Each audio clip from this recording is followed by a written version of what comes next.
আপনার ভবিষ্যৎ।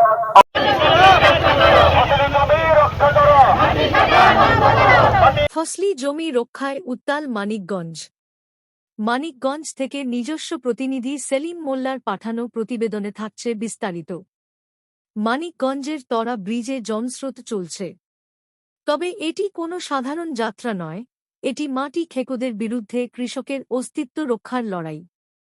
হাতে কাঁচি আর মাথায় মাথাল পরে প্রতীকী প্রতিবাদে সামিল শত শত কৃষক।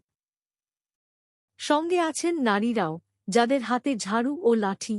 অবৈধভাবে মাটি কাটার মহোৎসব বন্ধে একাট্টা চামটা ও খাগড়াকুড়ি গ্রামবাসী। অভিযোগ উঠেছে, প্রভাবশালী চক্রের থাবায় আবাদি জমি এখন গভীর গর্তে পরিণত হচ্ছে। বারবার প্রশাসনকে জানিয়েও ফল না মেলায় এবার সরাসরি সংসদ সদস্যের হস্তক্ষেপ চেয়েছেন ভুক্তভোগীরা। মাননীয় বিমান ও পর্যটক মন্ত্রী আফরোজা খানম রীতা আপার কাছে আমাদের এইটাই দাবি, আমাদের এই ফসলি জমি রক্ষা করেন, ফসলি জমি রক্ষা করেন, না হলে আমরা আগামী শুক্রবার আমরণ অনশন করব। ইনশাআল্লাহ বাংলাদেশ সরকার আমাদের লাশ নিয়ে যাওয়ার জন্য উপস্থিত থাকবে। এতটুকু। মহাসড়কের গুরুত্বপূর্ণ এই ব্রিজে অবস্থানের ফলে কয়েক কিলোমিটার দীর্ঘ যানজটে স্থবির হয়ে পড়ে চাকা। কয়েক ঘণ্টার ভোগান্তি শেষে প্রশাসনের আশ্বাসে পরিস্থিতি স্বাভাবিক হয়।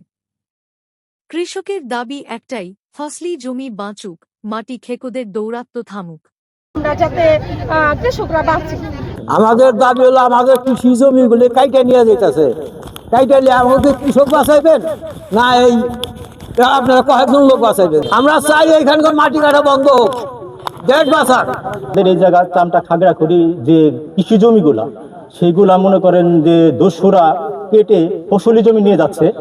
আমাদের তারেক রহমান কৃষি কার্ড দিছে, কিন্তু কৃষকের জমি না থাকলে আমরা কৃষি কার্ড দিয়ে কি করব?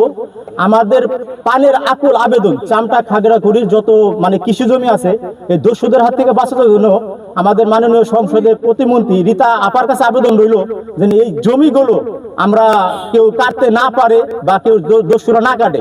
আমাদের যে এলাকাবাসী আমরা সবাই আছি, সবাই মিলে একটা আবেদন আমাদের রীতা আপার কাছে যে এই জায়গাগুলো রক্ষা করুন, কৃষক বাঁচান।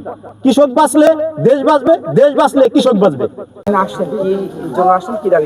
আসলে আমাদের মূলত দাবি হলো কৃষি সম্পদগুলি যাতে রক্ষা পায়। আমাদের যে এখানে 200 কৃষকের সম্পদগুলি আছে, এটা জলদস্যুরা কেটে নিয়ে যাচ্ছে। এটা তারা নাকি সরকারের কাছ থেকে কি অনুমতি নিছে, সেই অনুমতি উপলক্ষে তারা কাটতেছে। কিন্তু আমরা চাচ্ছি, সরকারের কাছে আমাদের এই নিবেদন জানাচ্ছি যে তারা যেন এই সম্পদগুলি নষ্ট না হয়, কৃষি জমি যাতে কৃষকেরই থাকে এবং কৃষি ফসলি জমি এত সুন্দর ফসল হইতেছে, এই ফসলগুলি নষ্ট যাতে না হয়, সমস্ত সম্পত্তি যাতে কৃষকেরই থাকে এবং কৃষকের সম্পদ যাতে নষ্ট না হয়, নষ্ট করতে কেউ না পারে, এটি আমাদের সরকারের কাছে মূলত আবেদন।